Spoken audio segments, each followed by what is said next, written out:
That is some big hair right there. Into it. And record. Oh my God. Okay. I would love some big hair. Mine's just flat. Yeah, oh God. I mean, this is how it looks. And then I sleep on it and it's like flat, greasy, the works.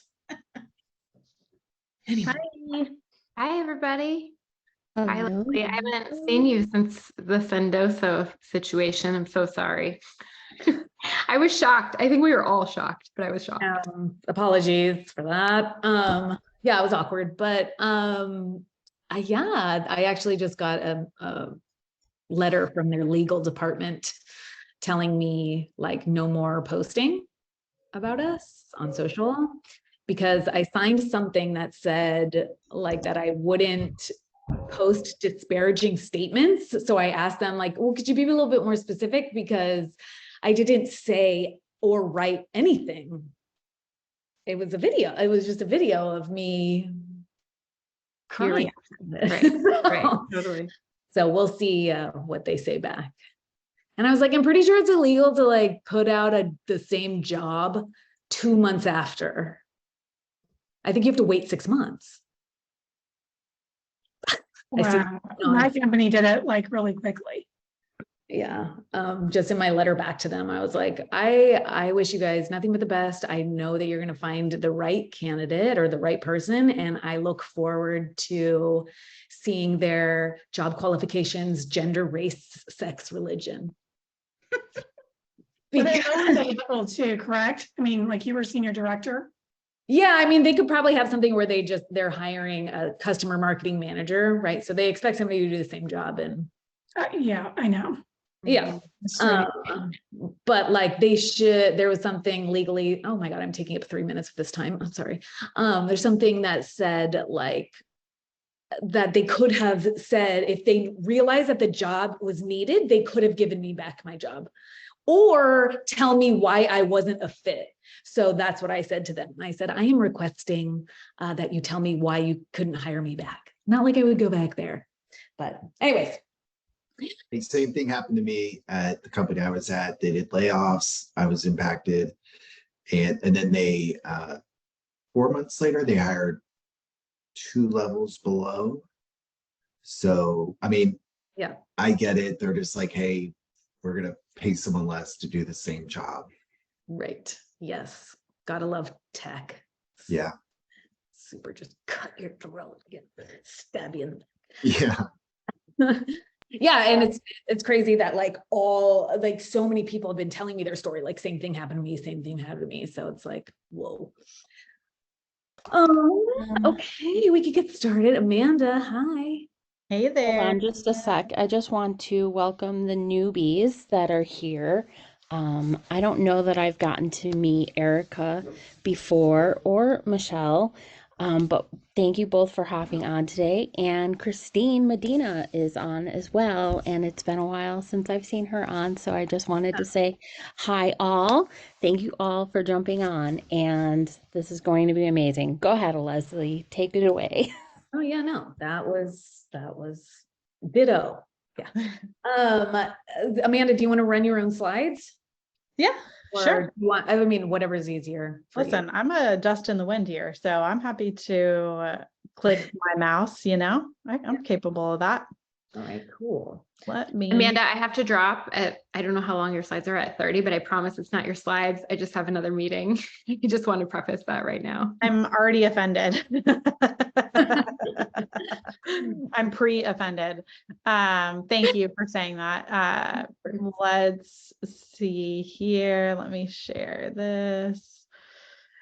I'm not going to ask if you guys can see my screen because I hate it when people are like, can you see my screen? And I always say that. So I'm just going to assume that we can all see my screen.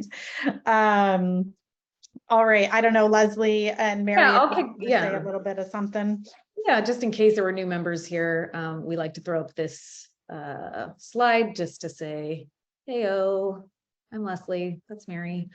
And just to give you like our little, not pitch at all, but just like statement of how we created this just to, facilitate this knowledge sharing. And we all want to watch the customer marketing role just level up and stop the layoffs. And so that is what, where we came up with this creation of Club CX. And we thank you so much for being our pioneers on this. Mary, do you have anything you want to say? Love I have putting you on the nothing. spot. I have nothing I want to say. Mary's the Same. shy one. Yeah, I also have nothing to say, so I gotta go. But as you can all tell, I am Amanda Peacock. I feel like I know a lot of you all through Slack or LinkedIn, that sort of thing. Director of Customer Marketing and Events here at Zylo. Just a quick overview, Zylo is a software company. Essentially, we help people manage their SaaS. So you have these large companies that have HR, marketing, sales, CS all have different contracts with companies like Dropbox or Salesforce or DocuSign, and then no one's talking to each other. So they're all signing separate contracts. They're all agreeing to different prices, to different number of seats, that sort of thing. And then, a lot of money is wasted. A lot of people are maybe agreeing to things that maybe aren't the most secure, that sort of thing. So what we do is help people say, hey, this is our whole tech stack, and then this is kind of how we can reduce those based on utilization data, that sort of thing. So really common problem we see is people are scaling fast. They're not always talking to each other. So that's kind of what Zylo does. And I, sit on the marketing team and focus on all things customer marketing. The first slide, though, I wanted to go through is something that is really important to me as a customer marketer. I'm sure a lot of you can relate is, we are always marketing to people. And I think sometimes that is forgotten. I get so many outbound emails that are just like, hey, Zylo, is this really important to you? And it's like, no, bro, this is not important to me. I am so tired. This is not important. And I know our team does too. So it's like, no one's perfect. But, what I think is really important is to get to know our customers and on a personal level. So I thought I would start with some personal details about me, because that's how I want you to know me first as a person. And then, some marketing stuff after that. So, first things first, I am a new mom to 2 under 2. Ugh, if you see the bags under my eyes, no, you don't. I have a 2-year-old here, Kenneth. Ken, if you have seen the Barbie movie, this is the shirt that Ryan Gosling wears. It says, I am Kenneth. So it just felt very fitting. And for those asking, and he actually was not named after Ken from the Barbie and Ken. He's named after my husband's grandfather, who was named Kenneth. So that is Ken. And then our little one, Lewis Theodore, just turned 5 months yesterday. So I've been on mat leave for 4 months and then came back about a month ago, and absolutely obsessed with them. If you have any questions, I absolutely love being a mom to 2. It's been way better than becoming a mom to 1.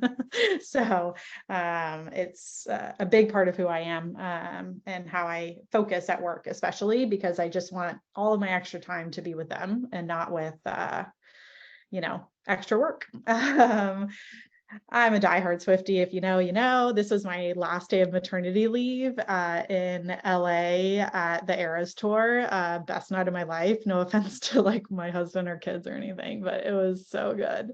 And then this is Mildred. I think a lot of people know her. She's more famous than me. She is half lab, half golden retriever, and just the absolute best. So all that being said, a few things didn't make the cut, like my husband, he's great. I live in San Diego. I, grew up in Florida. Don't hold that against me. And overall, use way too many GIFs, whatever you want to call them. You will see them repeatedly throughout this presentation. I just feel like we don't need a lot of text on slides. We can all talk to each other, and GIFs more accurately represent whatever I would want to type anyways. So stay tuned for those nonstop throughout this session. But yeah, I guess we can kind of go into the next slide, which I definitely cringed when I wrote this, like, top line. So what makes me an expert? Because imposter syndrome just started like creeping in, but I am an expert and we will go with that. I have over 12 years of experience in customer marketing and events. I've been a team of one at 4 different organizations. I have built a customer marketing function from scratch at 2. And then, like I mentioned before, I'm currently a director of customer marketing and events at Zylo. Our marketing team, just for visibility, there's 12 of us. And then we also, all of the BDRs roll up into marketing as well. So they, in addition to those 12, we have about 8 on that team. So technically the marketing team is about 20, but it's a bit misleading, since some of those are our BDRs. I do have one direct report. She is focused on all things event and field marketing. So all this to say, I actually had like a kind of strange, I think we all have different paths to get into customer marketing. I know a lot of people started with CS, or maybe they just focused on generic or general marketing as a whole. But for me, I feel like real foray into customer marketing started when I was working at AirWatch, which is actually owned by VMware. And I was part of the team that did kind of a user conference roadshow. So basically we would do 3 cities per week for 3 months straight. And these were just user conferences, small, anywhere from 30 to 70 people in different cities. And they were all our customers. And then, of course, sales tried to sneak in some prospects so that way they could hear what customers were saying. But so these events really kind of what started solidifying me into the customer world is that these, of course, were for customers. So we would do these. I would go and, right out of college, who doesn't want to travel? I mean, I've traveled the world seeing, hosting these events. So it's pretty cool. Now I feel like just very tired even thinking about it. But we would go to these cities and it was just so cool. I would meet all these customers and they are the customers that we are emailing. They're the customers that then we would see at a trade show and we would remember them. There was like a connection there.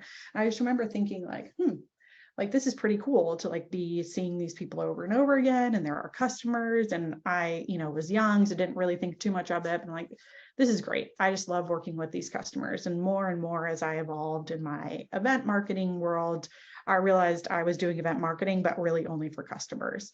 And so as these roles progressed, we would host these road shows, for example, but then, we would then start emailing them prospect invites for webinars or for events. And it's like, something just didn't make sense. Why are we treating them like a customer sometimes, but then other times they're just included in all of our general comms and we're really not bringing them out. So I think that's like really when the shift started to happen for me, like, okay, we can't just treat them like a customer when we were doing a customer event. It's all the time that we need to be saying that they are a big part of what we do and they're not a prospect. They shouldn't get every email prospect gets. They shouldn't get the same messaging a prospect gets. And I think even now that's still tricky. Sometimes, I don't know about you, but I even see, product launches and different, kind of like new fun thought leadership, whatever it is. And we say that it's for customers as well, but it's not, it's for prospects, and so my mind kind of went to like, okay,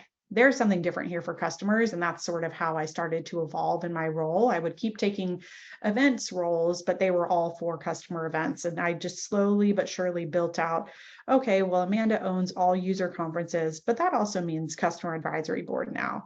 Or, okay, now that we're doing all the user conferences and the customer advisory boards, okay, Amanda should probably just own all of our customer speakers for webinars. And kind of, so it was a gradual pull into customer marketing for me. And then now, I am at Zylo. I oversee all of our marketing and events here. And it is really nice, as I started to think of how do I talk about being a team of one and what really works for me. And I think I'm just really lucky right now to work at Zylo because we have, a customer value, or one of our biggest company values is focus on customers first. And it's one of the few places that I've worked that has a set of values that you hear about at least every month, at least in an all hands, if not more frequently when you're just having conversations. And that makes my job so much easier where I'm at right now. So we operate with priority and urgency to make customers our heroes. They are at the heart and soul of everything we do. And I think a lot of times people just kind of say that and then they don't do anything with it, or they say customers are so important, but then we just kind of go back into the prospect world because, you know, we always have to drive new business, and I get that. But so here at Zylo, there's this big focus on customers first, and that has made my job of being a one-person team a lot easier. I think because, you know, when I was thinking about how do we become successful as a one man or woman show, and I think, you know, one of the first things I really thought of was you're not a one-person show. You're just not. Everyone talks to your customers. We have CS, we have sales, we have product, and it's really important to know and think about how can you be a part of that. There's, you know, CS is talking to your customers at least monthly, if not weekly. We have product talking for feedback, for early access, for beta. You know, everyone is talking to our customers, and we need to make sure that we're taking advantage of that. Like, we can't talk to every customer ever. We just need to make sure that we're getting as much as we can from those conversations to make our job easier. So when I went through this is the first quote that I really thought of. I'm a one-person team, and I've got all the voices in my head to prove it. I think this really goes back to think about who is talking to your customer. Like I said before, we have product, we have CS, we have sales that are talking to them. Your exec team is talking to them. Get the information when they're having those calls. And that goes into kind of where my head went. First thing was work smarter, not harder. You can work hard, but don't work harder. You know, I think when I'm thinking of work smarter, not harder, Gong or whoever your recording provider is your best friend. Like I said before, we have no time to be on all of those calls. We don't have the capacity. Search in Gong. What are you looking for? Know what you're looking for. We have a webinar coming up we need to source a speaker for. Search through renewals if that's what you're focusing on. Search through licenses if that's what you're focusing on. There's so much to be found in Gong.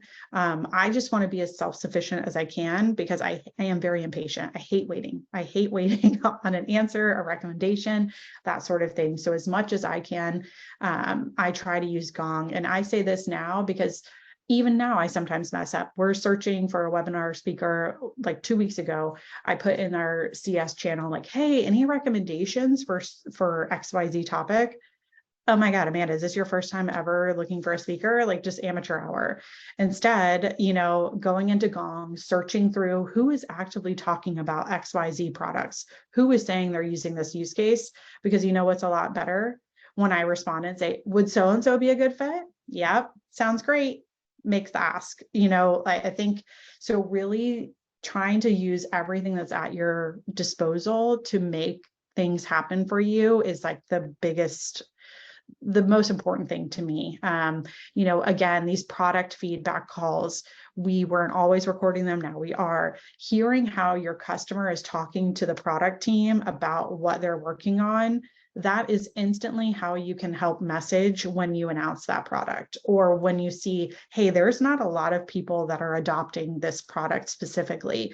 Let's listen in on some of the calls or read the transcripts of what those product feedback calls look like. I think that support tickets, this is from Leslie. Actually, I think a couple of years ago, you mentioned this to me, like searching through support tickets, seeing where are we seeing customers that are frequently asking the same question? Is that something that we can enable on? Can we send an email? Can we do a quick, you know, article in our community that shows them how to use that? Because we all know, like, you know, churn happens when people aren't seeing value, but also when they don't know how to use the product the way they should, right? So really making sure you're looking at, are there any trends? Are there any things that we can like do to make an impact in what we already have access to? CS, customer Slack channels, Teams, whatever you all are using. I think there's so much gold in here for us. We do a lot of updates in Slack, hey, weekly call went well. Here are some things that are blockers. Here are some of their priorities. These things like can help you so much with like understanding, hey, maybe is not a good time to make this ask because it's not updated in Salesforce that they're in, like a red account, but I saw in multiple Slack channels that they're having issues with XYZ thing. So I think really focusing on, like I said, I'll just keep going back to it, just focusing on the resources you have, so you can be self-sufficient. Because ideally at the end of the day, you are the one that's making a recommendation for a customer and we're just getting the sign off and then making that ask. That's where my ideal state is. I think I always ask for feedback. I say, hey, this is who we're thinking for XYZ webinar, unless you all have anyone else you would like to suggest. I think that really helps me get the quickest answer possible, but also getting the right fit, and using the tools that we have really can help me expedite that. Salesforce, Gainsight, we don't have Gainsight, but Salesforce is where we're tracking all customer meetings, that sort of thing. Again, and there we actually have a lot of great info. Our CS team is excellent at updating this, which is great and very helpful for me, letting us know, hey, this is where the account priorities are. These are their latest benchmarks. This is what hasn't been going well. This is kind of where we're looking to make improvements or we see opportunities. And so I just create reports so that way I can see when those are updated, that sort of things. And it's much easier for me to say, again, just to have a better understanding of where things are at when I look through those Salesforce reports. The last thing is webinar chats. I host a customer monthly webinar. These are more tactical, like, hey, we released this big product or feature and we're not seeing a ton of adoption. Let's do a deep dive on this. Well, how do we do XYZ? How do we accomplish those things? And it's interesting to pull those chats and see, hey, we had like 5 people, emoji or like this question that we thought was super understandable and something we thought we were doing well. But if we have so many people reacting in the webinar chats saying like, oh yeah, I had the same question, wasn't sure, that just shows me that's something else that we can, do a quick article on and or, address in a quick email so people know a better way to use our product. And then, I think we all know that stickiness is super important right now. Churn is definitely an issue. So as long as we can use that information to make better decisions and give more information, I think that's kind of where my head's at. Because again, I can't sit on all these calls. I can't, schedule time with each customer. So just trying to use those as much as possible. At Zylo, we have our marketing team has a bit of a tagline of squeeze the juice. We are a lean team and we are trying to get as much as we can out of everything that we do. So with that, we are trying to make one ask to our customers and then use that in 10 different ways. So for example, if we are making an ask for the podcast, we have a podcast that we host. We're on our 4th season, which is great. And every podcast episode turns into a customer quote. It turns into a blog on the website. It turns into a paid ad in digital. It turns into a snippet for BDRs and a slide for sales. Everything is like more than one thing. Again, when you do not have a big team, especially team of one, it is so important to get the most out of those asks that you do have. And so for me, what does that process look like? First, we're creating a wish list. So, hey, we know, for some things we're very aware this is what we're going to want to do. These are the main things that we want to accomplish. But other times, hey, we're really lacking a quote. Would love to get one from customer XYZ. Okay, well, we need a quote, but also don't we need a couple of other things in this area? So working through that with the team to understand what we really want to get. So then that way, when we make the ask, it's kind of easier to make one big ask than to go back a million times. And then again, aligning on that talk track. The worst thing is, you know, you get a customer to agree and then they say something that's like great, but then we're not addressing the real thing that everyone else wanted to have the customer speak about. So it's just basic, but making sure you're all on the same page about what you're hoping to get from that. The last thing here is approvals. And for us, we handle these a little bit different. So we have more of a generic marketing speaker form where people agree to us using their session info, whatever it is for the event. And then they also agree to, can we use this for other marketing materials? It is generic. It is not specific to say, hey, this will be used for a paid ad. Hey, this will be used for a quote. Hey, this will be used on our website. So we kind of have a bigger, broader bucket. And I would say most of the time we just get that approval and then we decide what we want, you know, to use that for. We give the customer a heads up, let them know what it's being used for. Sometimes we do have to put more clarity around that. Hey, this is only going to be used on our website, or it's going to be used on LinkedIn, that sort of thing. But most of the time we're able to kind of have a more generic bucket. So then, like I said before, we don't have to go back and say, hey, could we please do this, you know, quote from you? We already have that included with their more overarching approval. So I feel like that's super important to us, to making things work faster, is kind of getting that broad picture approval. Next, I don't know, Leslie, if you did the poll or not. Yeah, we don't have we don't have like a business account, so Okay. didn't give us that, but I thought No we worries. could do emojis. You're good. In the chat. Yeah. I was just gonna, you know, think through here. If you look at this, you can just put it in the chat. How many of these things are you covering right now? Or are you responsible for at your company? All. All. Yeah. But, I mean, kind of.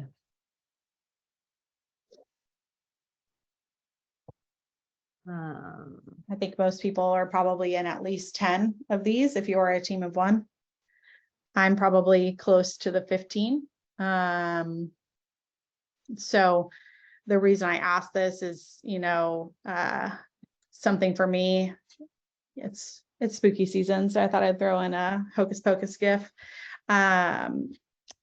Focus is key. Every day I feel like I did something new that we need to do. That is the next thing. And so for me, how do I, you know, remain focused? Monthly, we're revisiting our priorities as a team as a whole. What can move off? What is still a quarterly project that's important that we have to make sure it gets done? And really just level setting to say, like, we just cannot do it all. It just absolutely cannot. It just, you know, being a team of one is all about saying no and yes. We just can't, we cannot offer ourselves to do everything. So make sure you're looking at your priorities, and I run through that with my CMO and say, hey, this is where I'm at. And this is what I can accomplish right now. And just making sure you keep that focus is super important. Metrics, not a plug for Leslie, but Leslie has a great course on this. I do weekly metrics to our leadership team. So I think for me, a lot of customer marketing is about feelings, which are not really like, something that's presentable. But I think by the time most prospects are getting to you, they have already talked to your customer, at least one customer, if not more. And so it's really hard to show, like, you know, the customer vibes as a metric. But for me, of course, I had to find a way.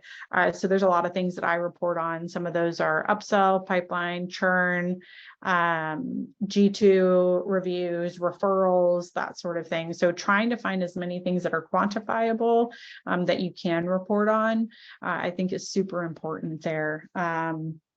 So, and then the last thing for me is and this is, I'm just making, just talking to myself now, but perfect is the enemy of good. It's really difficult to be successful and do everything that you need to do if you're just trying to make it perfect. And I am, again, saying that to myself because I struggle. There's certain times when I'm just like, dang, Amanda, you got to get this out. We just got to, let it go. So really just trying to find how can you do your best work, and maybe it's not perfect, but it's not always going to be perfect. And so I thought I just wanted to share the GIF. This I use more than any GIF ever. I use it almost daily, that I send to myself or to friends. Just gonna send it because I'm just gonna send it, gonna send the project, gonna do the email, whatever it is, it's good enough. I know it is. And so if you relate to overthinking, definitely just gonna send it. So use that GIF to inspire you. And for this, I think it's pretty obvious based on what I've said previously, but using the data you have. So I have 3 like really important bullets for this, and that is segment, segment, and segment. You do not want to treat your customers like everyone is the same. They are not. And I think sometimes for me, I would rather only email 1/3 of our customer one week or only have a webinar that's applicable to 1/3 of our customers than to have something generic that isn't really applicable to anyone. So how can you segment those lists? Is it by persona? Is it by product? I hate it when I get emails that are like, Amanda, have you seen our new product? And it's like, yes, I have, in fact, because I use it. So it's really about making sure that we're reaching out to our customers and saying like, hey, this is important to you, as whatever type of professional they are. I used the example earlier, like, Amanda, like, I know you're thinking about blogs all day. I'm absolutely not thinking about blogs all day. No, in no way am I thinking about blogs. It's rare. So making sure that you're addressing your customers, based on who they are, instead of, just blasting generic stuff out there to check a box. It's hard. I think sometimes, you need to send the emails, you have to like complete certain things, but I would always rather send the right email to the right people than a big email to a bunch of people just to say that I did it. And this is the same for when you're thinking about even in-app messaging as well. Segment those. Not everyone needs to get those pop-ups every single time. It's about NPS, not going to the same people. Let's not reach out to the same people for G2 reviews that just did them. It's really using that Salesforce data to make better decisions, as much as possible. The promised Taylor Swift GIF, get personal, like, it's me, hi. When I was going out on maternity leave, I sent an email to our customers to say, hey, like, you're not going to hear from me for like 4 months, just want to like FYI, so they knew. And the number of responses I got, and when I did come back, I got responses from people being like, oh my gosh, how's the baby, like, love the name, all this stuff. And it just shows you, like, I don't have a ton in common with, IT folk. I mean, I'm married to one, but it's like, as much as you can be personal, you can create those connections. And I feel like that's so important, especially when you're a team of one, because you have to call on these customers. It's important that they know you. So the ask isn't huge. It's not random. It's, hey, oh yeah, I talked to Amanda, she emails me every week, or, she knows who I am. And I think that's super important. And then the last thing, I think I've heard a lot of people share this, but share your wins. Appear bigger than you are. On every all hands call, there should be a customer story or showcasing some of our newest G2 reviews. Anything you can to show those, because the more people see you and they see customers talking, the more likely they are to bring you a customer as well. They know, oh, hey, Amanda's the one that does all the customer stuff, or I can, like, oh, I know a customer that would say that. Let's get them to do a G2 review. So as much as I can, I am out there presenting on our all hands and kind of, making sure our team knows what we're doing. also on our weekly sales and marketing team calls, again, it's just about being visible so they know who to come to when they have those customers that are super happy, that are open to being a part of your programs. And I found the best way to do that is just to be like so in their face about it. And then lastly, over communication is key. Sometimes it is a little bit frustrating because I think people are like, are we going to get a new case study soon? And it's like, okay, well, a case study is to me not the biggest thing in the world. I would much rather have customers that are speaking on our podcast and webinars and kind of doing some other things than always having a case study. So I do my best to over communicate as much as possible when we have these big customer activities. So that way it may not be a case study, but it is a customer saying on the record how much they love Zylo or whatever your company is, and saying like they chose us. And I think, so for me, I try to communicate that to them a lot, that anything you see that's related to a customer is just as good as a case study. So with that, I think that's kind of, those are my kind of go-tos. I don't know if there's any questions or anything I can answer. I tried to stay on time. I'm so impressed with myself. Because Leslie said 40 minutes and it's 36. So I'm feeling really proud. Yes. No, we just wanted to leave time for questions and open it up. Everybody could come off mute and let's chit chat.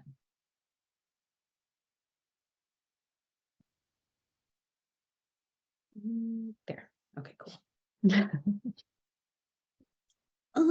Does anybody have? I'll jump in. Yes, Amanda, are you using AI is taken over the thoughts of many marketers? Are you using any AI tools outside of like maybe some simplistic things such as automated transcription or like proofing materials? Yeah, I mean, sometimes I'll use Chat GPT for like more email prompts or like something when I'm just mentally not there but need to be kind of things. We mainly though, we just have so much stuff we need to get done. So it ends up not, I kind of don't have a ton of time for extra stuff, it feels. I would say Gong, Salesforce are like the main tech we're using, which I know isn't AI, but that's kind of where I spend most of my time. And then the other 90% formatting something in Pardot because we still use Pardot. So I have a question. Okay, so I've only I got a team once, but I've mostly been a one man woman show. Is there something like, if you could not wave a magic wand, but like, what would be your first thing? Like if you had headcount or if you had like like a, not a personal assistant, but like someone for your work, like what would you have them do? Or what would you offload, I guess? Yeah, I mean, I think for me, the reference process is just a lot. I handle that right now. And it's not that it's like hard, it's just time consuming, going back and forth with scheduling, with, all the things with that. So I think we have our reference process like pretty well streamlined. As a request comes in via Slack, I get notified, I source the reference, I reach out to CS, double check that everything's up to date and that they're okay to reach out to. They say yes, I reach out to the customer, or CS does if they're like sensitive about that for whatever reason. And then making sure we get enough time. Can we meet? What time zone are we on? Then I am the one that schedules the call. So I kick off the Zoom and then I'm on the Zoom, making sure everyone's there, doing introductions. What? You do that? Oh my. For sure. Yes. Oh. Control the chaos. Because we've had, like, I've just been at places before where like the customer didn't show up, but then the prospect was there and that's just like a bad look at their, whatever. So I normally kick it off, do intros, but then I'm following up afterwards, ask the customer how it went, to get any feedback. And then we're sending a gift. It's just like all that times a million, is just a lot of time.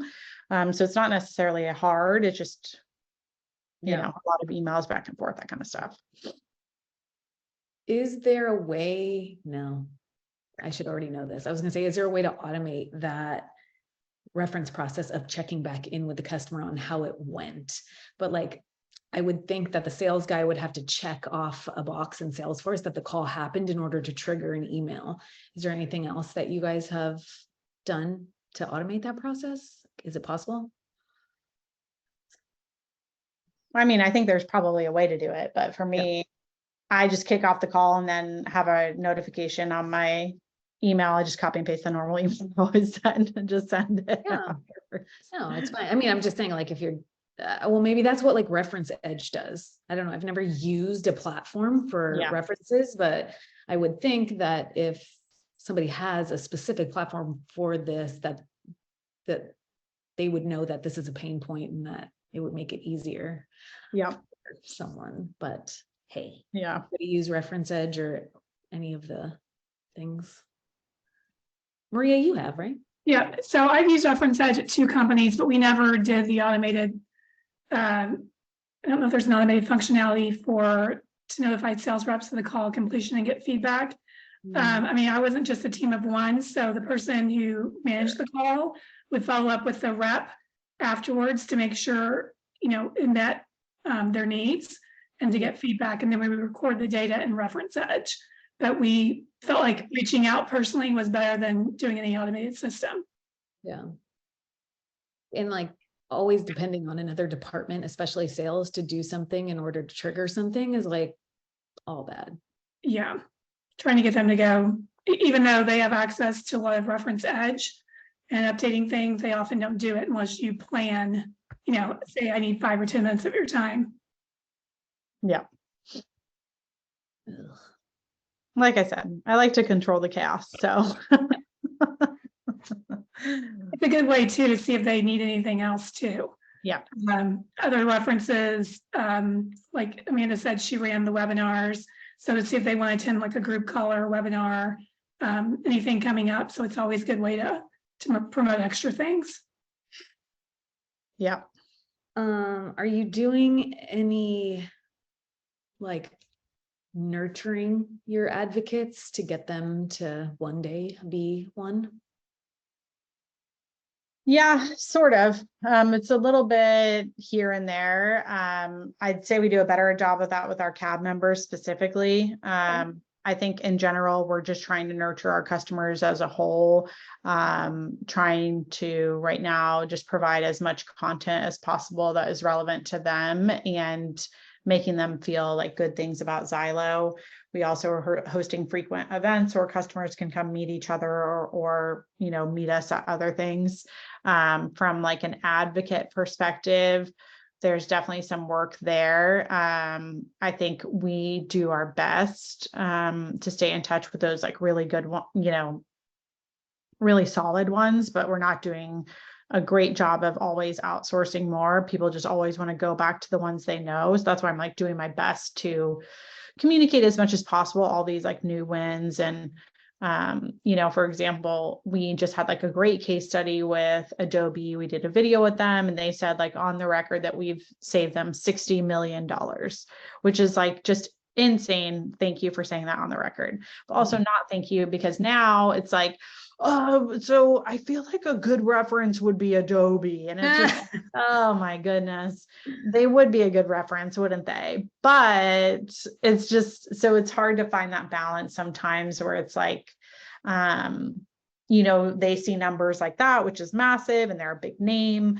but then we cannot keep calling on them. So I've been really trying to kind of get more and more. But, with the sales team, it just, I get it, like the appeal of an Adobe name or, a big number like that. I get that, but it's tricky to get people to, use, work with other customers sometimes. Yeah. Do you have Gainsight or Catalyst? No. Just Salesforce. But they do like I'm just really impressed with the CS team. They're really good at updating it. And Salesforce has its own thing when you try to pull a report and maybe like a third of the info you want can appear in that report type, but it's like, It's their team is really good about updating that. So that again makes my job really easy. I've worked at other companies where they're not. So it's like, sometimes mining that for information can almost be a downfall because you're like, well, this is not accurate at all when you ask for those customers to participate. Have another one. I wrote it down and now I can't read my writing. It's gone.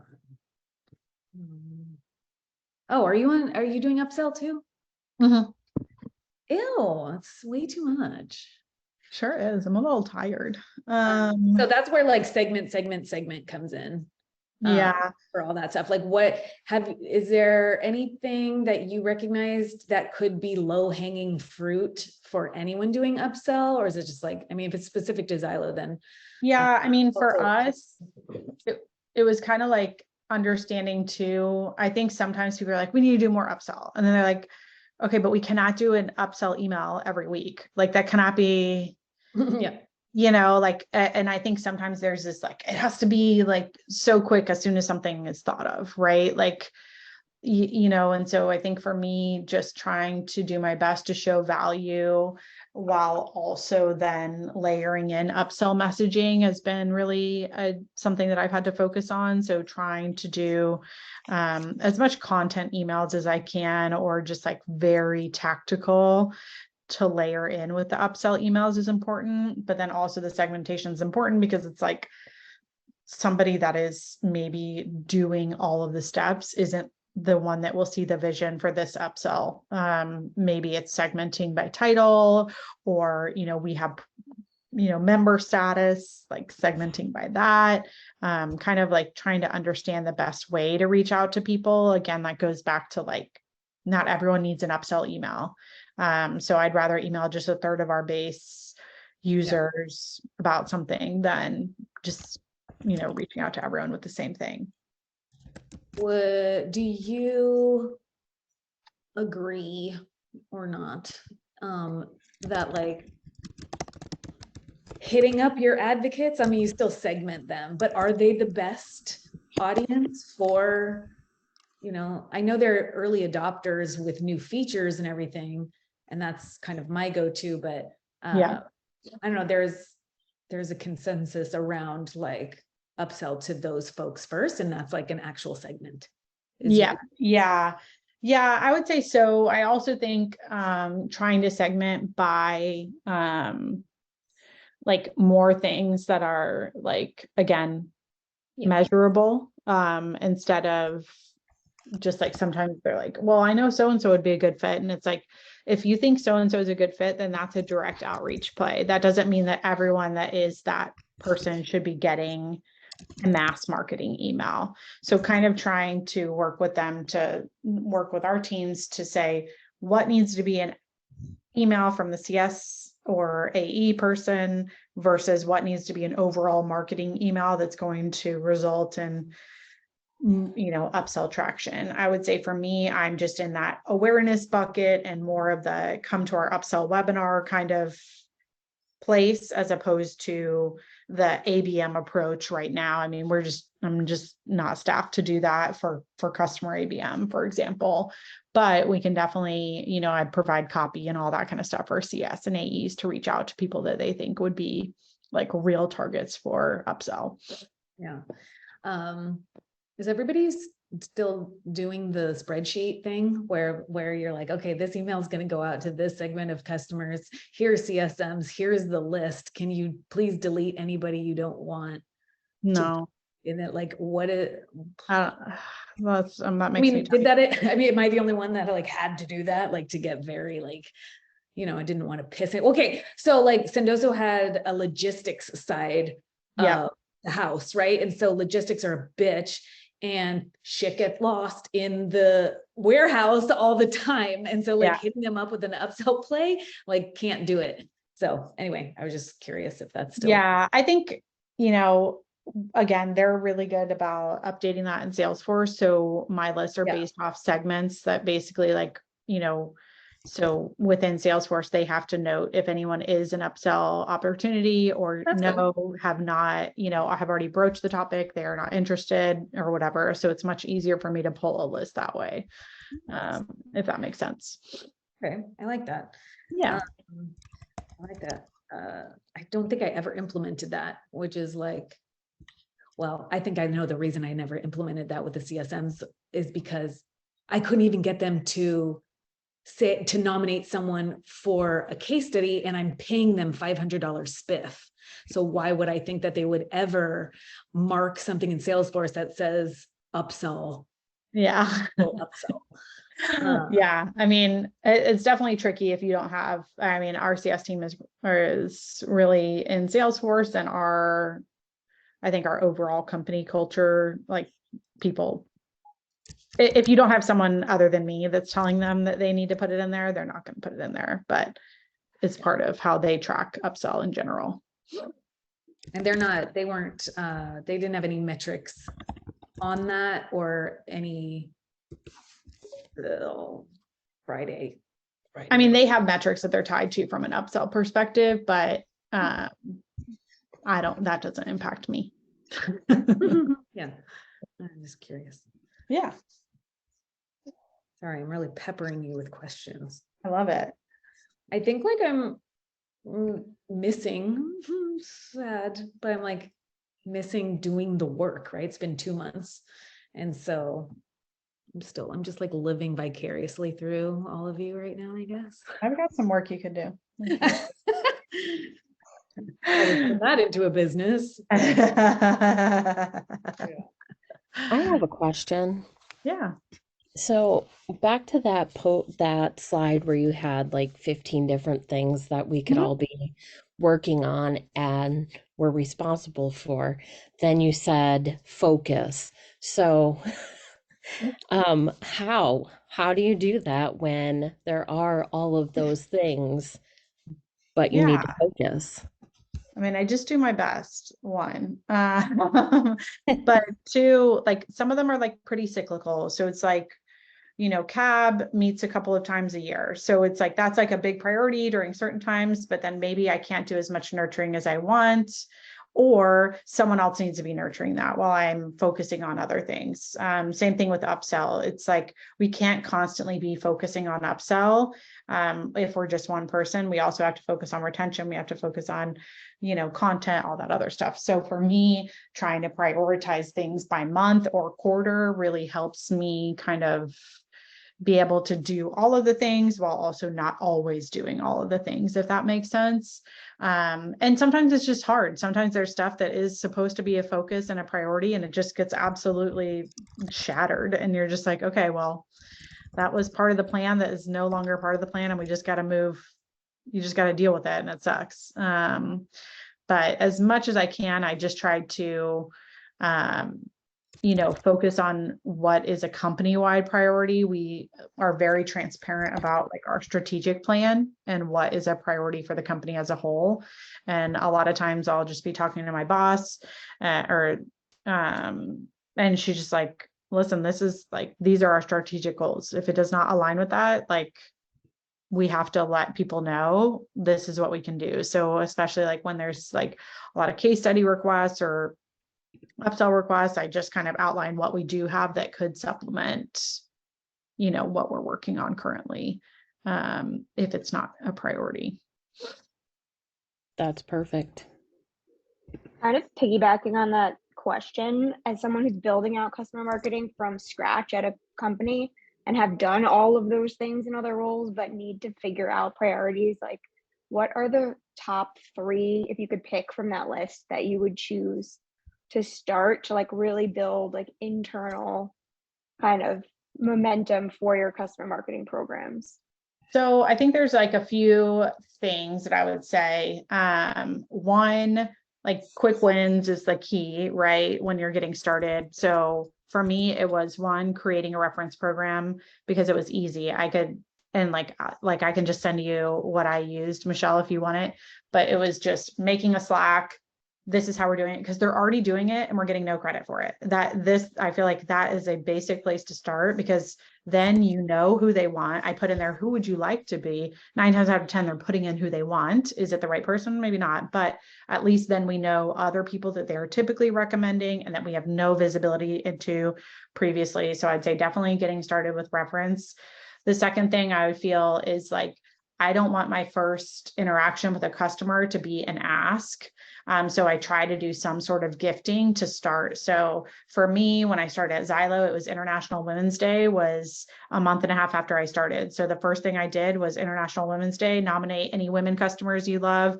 We sent them a gift. We highlighted them on social. And that was not a hard thing to facilitate, but it was like something that, one, people knew who I was and we were celebrating the customer. So then the first thing I'm asking CS for, or sales, or our customer isn't like, hey, could you speak? Hey, could you do a review? It was like, hey, we just want to celebrate you for International Women's Day. Or like, so we do things like that to kind of get the asking part out of the way and more of focusing on them as like a winner.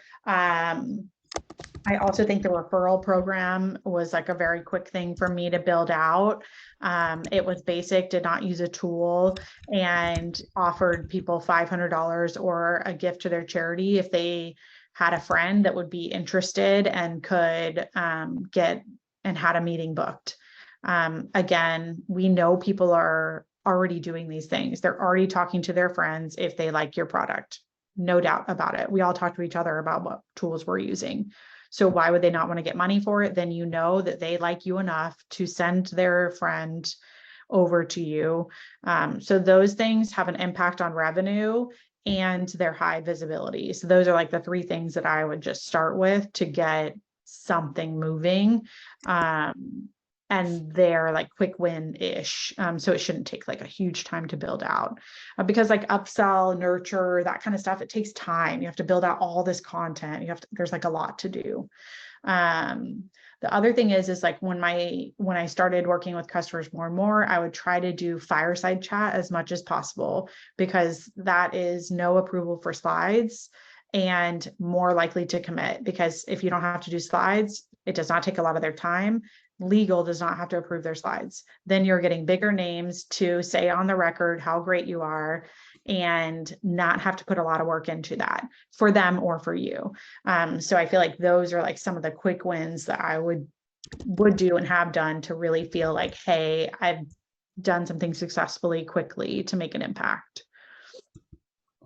Yeah, and before you like go and try and upsell someone, you at least, or a segment of people, like you at least need to make sure that they're like activated. So I love activation plays and showing like, look, we had never really marketed to our customers before, and like it's kind of like a wake the dead play, which you know from demand gen stuff. And I don't know, I just think it to show like, look how many people engaged with this email or clicked on this, or now is time to like give them more content or whatever it may be.